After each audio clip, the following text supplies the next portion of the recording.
It is now my honor to introduce a true advocate for the Jewish community.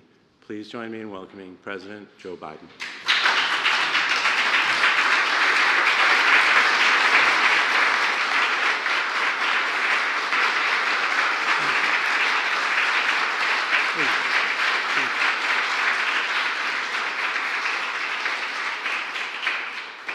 Folks, I came first of all to say thank you. Thank you to all of you in this room. You've not only cared, but you've been breaking your neck the last couple of years to deal with this overall issue of anti-Semitism. And I know many of you are personally impacted by what's happened in Israel. There are thousands of dual citizens, maybe some of your relatives that are there. And Doug, I want to thank you for all the work you've done on behalf of our administration to combat anti-Semitism. And I apologize, I've been on the phone around the clock with our friends around the world, quite frankly, discussing what's going on in Israel. And I want you to know that I want to thank you as well for, all of you as well, for working the work you're doing to bring comfort and in this moment of grief for those of you who are grieving as well. And you'll read this weekend in synagogue, the Torah teaches us that God made stars to, quote, give light on the earth and separate light from darkness. Give light on the earth and separate light from darkness. You know, it's been hard to find that light during the darkness of these past few days. When terrorist groups like Hamas brought not only terror but sheer evil to the world, evil that echoes the worst and matches, in some cases exceeds the worst atrocities of ISIS. More than 1,000 civilians slaughtered in Israel. By the way, I've been speaking with a number of Israeli leaders, a number of leaders around the world, leaders in the region as well. And, you know, among those who have been victimized, this evil, who've been killed, are at least 22 American citizens. This attack was a campaign of pure cruelty, not just hate, but pure cruelty against the Jewish people. And I would argue it's the deadliest day for Jews since the Holocaust. The deadliest day since the Holocaust. One of the worst chapters in human history that reminded us all that expression I learned from my dad early on, silence is complicity. Silence is complicity. It really is. And I want you to know, I think you've already figured it out, I refuse to be silent. I know you refuse to be silent as well.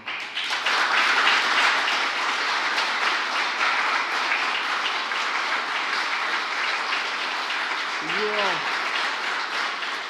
I know you're here with my senior staff. You all represent a voice that America has to hear. America can't be silent. You know, we not only reject terrorism, but it goes beyond that. It goes beyond rejecting terrorism. You know, I spoke with Prime Minister Netanyahu for I don't know how many times, but again this morning.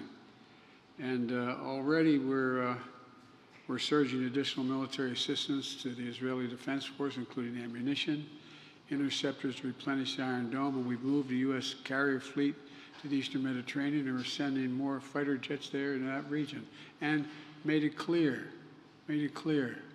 to the Iranians, be careful. We want to make it real clear. We're working on every aspect of the hostage crisis in Israel, including deploying experts to advise and assist with recovery efforts. Now, the press is going to shout to me, and many of you are, that, you know, what are you doing to get these folks home? If I told you, I wouldn't be able to get them home. Folks, there's a lot we're doing. A lot we're doing. I have not given up hope on bringing these folks home. But the idea that I'm going to stand here before you and tell you what I'm doing is bizarre. So I hope you understand how bizarre I think it would be to try to answer that question. In the days ahead, we're going to continue to work closely with our partners in Israel and around the world to ensure Israel has what it needs to defend its citizens, its cities, and to respond to these attacks. As I said yesterday, my commitment to Israel's security and the safety of the Jewish people is unshakable. The United States has Israel's back, and I have yours as well, both at home and abroad. You know, you can see the pain in some of your faces. I walked into this room. You okay, kiddo? Well, your fear for family, friends back in Israel. You worry about kids being targeted in school, about going about their daily lives. You're hurt by the downplaying of Hamas's atrocities and blaming Israel. This is unconscionable. And I've asked members of my team, including Homeland Security Secretary Mayorkas and Attorney General Garland, to work intensively with our Jewish community partners so many of you here to set up security around Jewish life in America, identify, prevent, and disrupt emerging threats that occur. You know, we're also going to continue to condemn and combat anti-Semitism at every single turn, at every turn. You know, the past few days have been a solemn reminder that hate never goes away. Hold on a second, I used to think you could defeat hate, that you can make it, all it does is go underground. It just goes underground, it doesn't go away. It only hides until it's given a little oxygen, a little bit of oxygen. And that's why I've secured the largest ever increase in funding for physical security for nonprofits, including synagogues, Jewish community centers, Jewish day schools. And in May, we released the first ever national strategy to counter anti-Semitism with the input from many of you in this room. Many of you in this room helped write that. It's the most ambitious, comprehensive effort to combat anti-Semitism in American history, in all of American history. And we're aggressively implementing it. But we must all do our part and forcefully speak out against anti-Semitism and push back against the attempts to deny or distort the facts. To make clear, there is no place for hate in America. Not against Jews, not against Muslims, not against anybody. And we mourn the act you and so many leaders have across the country, showing us what thousands of years of Jewish history has shown us. The enduring strength, and I mean this sincerely, the enduring strength and spirit of the Jewish community. If you excuse a point of personal privilege, you should say in the Senate.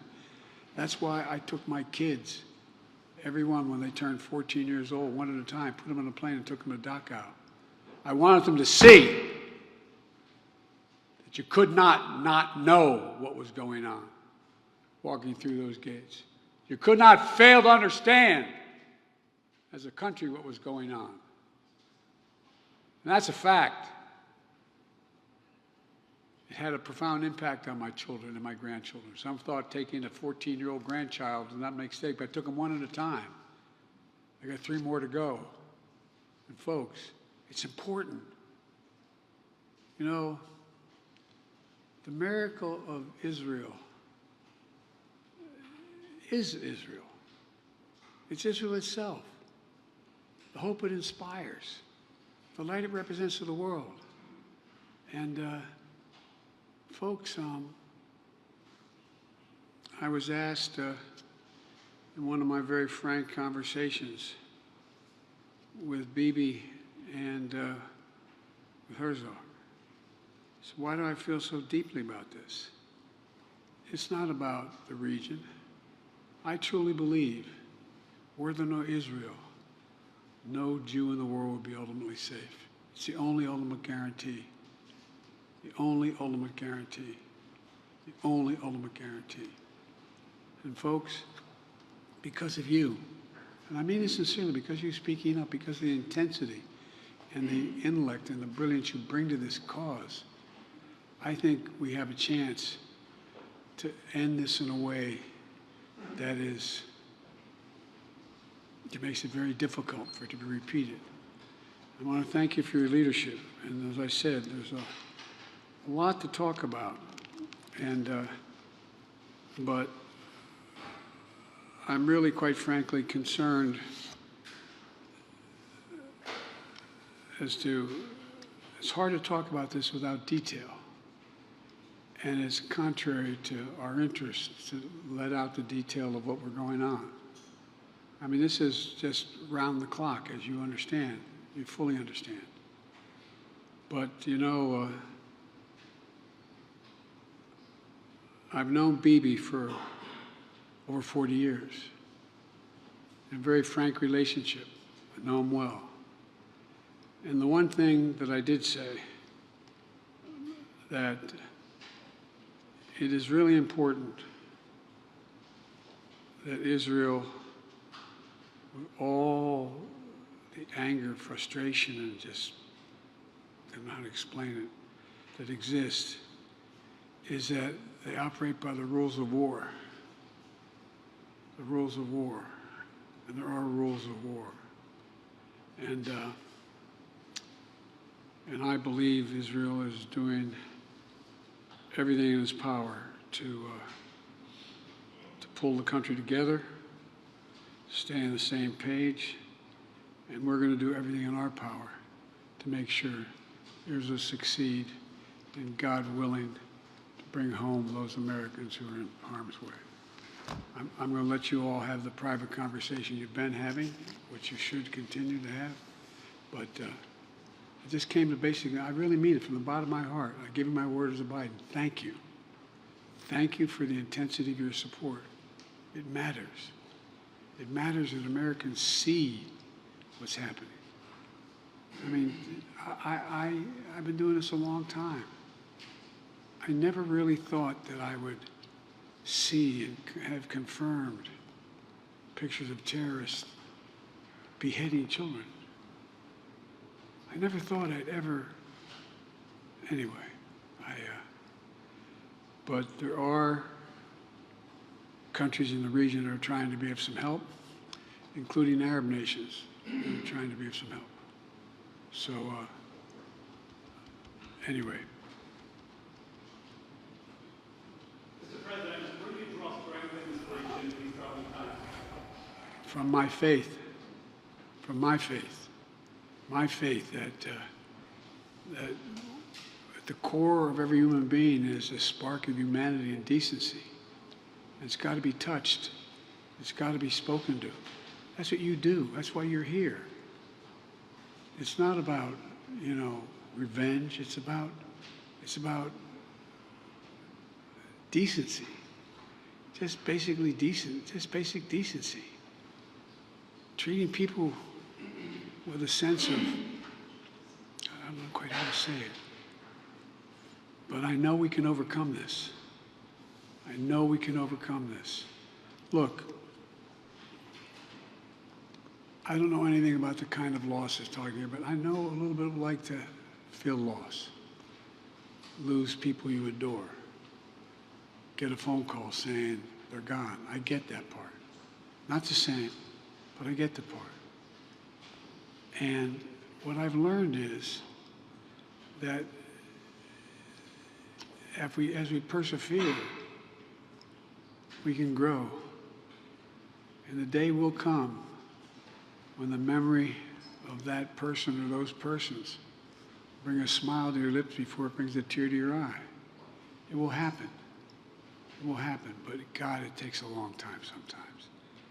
And when it's born out of something that has been anything from a mistake to a vicious, vicious intent, you know, it varies in degrees. I'm not saying I know the same. But I just, look, I mean,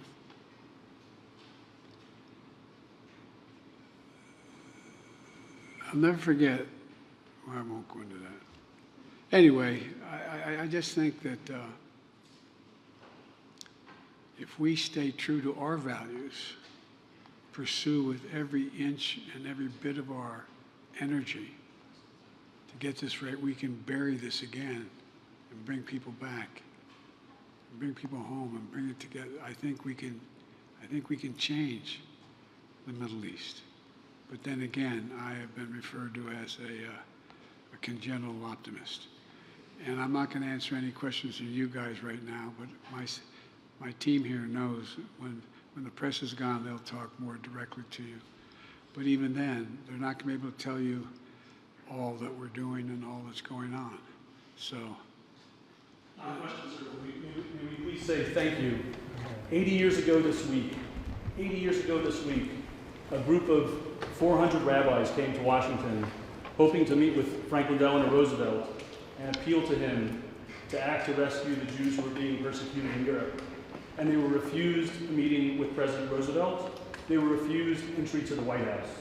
And the fact that we are here today, and you have spoken as the President of the United States so clearly in support of Israel, so clearly in support of the Jewish people, and welcome leaders and representatives of the Jewish community into the White House for this discussion, shows what a dramatic distance we've traveled in these United States, how we as the Jewish community are blessed to live today in these United States, and we thank you for your leadership and your moral clarity.